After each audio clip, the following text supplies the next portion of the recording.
Parenting 101, Rachel Ringenbach.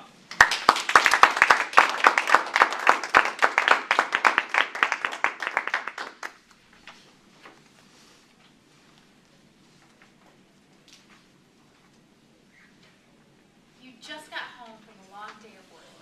You're tired, and all you want is a gin and tonic and a little Jeopardy. But instead, you've got to get dinner on the table. Upstairs, you hear your kids screaming. Someone is crying, and something just broke.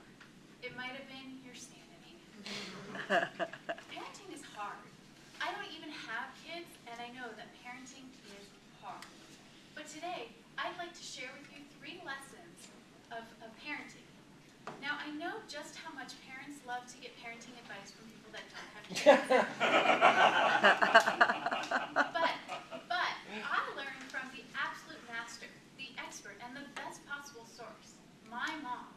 So today, I'd like to share with you how to enforce your rules, how to make sure your kids are behaving when you're not watching, and how to get your kids to stop doing that. So lesson number 1, how to enforce your rules. My mom believed it was important to enforce the rules that you set for them. But it was, quite frankly, more fun and less tedious for her to come up with creative ways to enforce her rules. A simple example, sitting on her furniture was a privilege, not a right.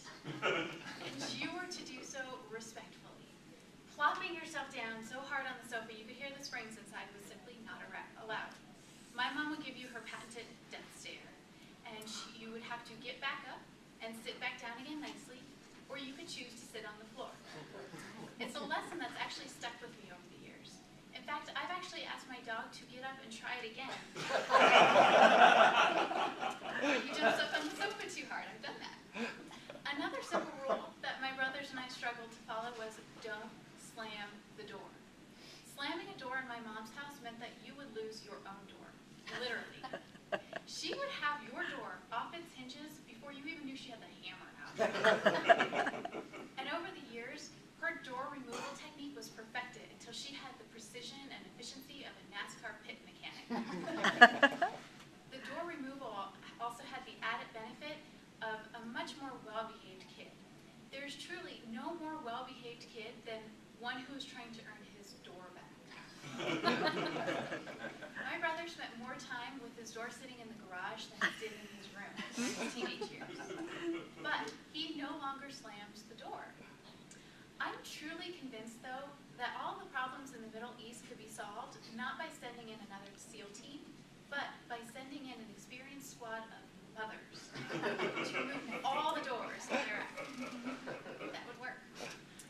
So lesson number 2, how to make sure your kids are behaved. My mom knew that it was impossible to make sure that we were behaving at all times, including when she wasn't watching. Some moms use that I have eyes in the back of my head line, but that really limits your kids to behaving to just when they're inside of the back of your head. My mom, though, went above and beyond that. My mom taught us from an early age that God was sitting on one shoulder, and he was watching everything you did. But Mom was sitting on this shoulder, and she could see everything you were doing. Quite frankly, my brothers and I were always more afraid of this shoulder than this shoulder. See, God is loving and forgiving. In the Bible, Mom does not have to be loving and forgiving. And this worked really well for her, too, because she always seemed to know when we had done something wrong. She told us that she was like a lawyer. She never asked a question she didn't already know the answer to. She could spot your lie before you even finished telling it. To this day, 28 years later, with a mortgage and a retirement plan, I am honestly still more afraid of this shoulder than I am of this shoulder. Lesson number 3, how to get your kids to stop doing that. My mom, probably like yours, was always telling us to stop doing whatever. She had the usual mom tools like the death stare or the noise that she would make that would get your attention from across the school gym, hypothetically.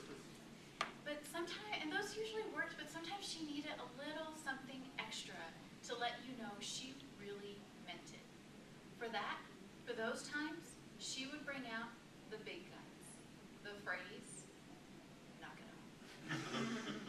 I really wish I could do justice to this phrase and the tone and the deliverance of it, so you could really get an understanding of how invaluable it was in my mom's parenting arsenal.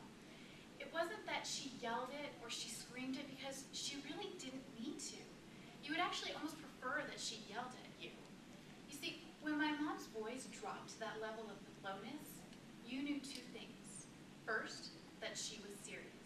And second, that she really would kill you. My mom has a piece of paper that she keeps in her Bible. It's actually still in her Bible and in use to this day. When my brothers and I, and occasionally also my dad, would misbehave, she would pull out this piece of paper and she would discreetly flash us this little sign that said, knock it off. Even in written form, you could hear it in my mom's voice. I can see it and read it in my mom's voice today. And you would immediately quit whatever it was you were doing and get suddenly very interested in reading your Bible instead. Now, I may not be able to help you get dinner on the table tonight. And the ABCs of cocktails for kids is covered in a separate speech. And I may not even have kids of my own yet. But I'm more than qualified to help you deal with yours because of the years I spent learning from the master, my mom.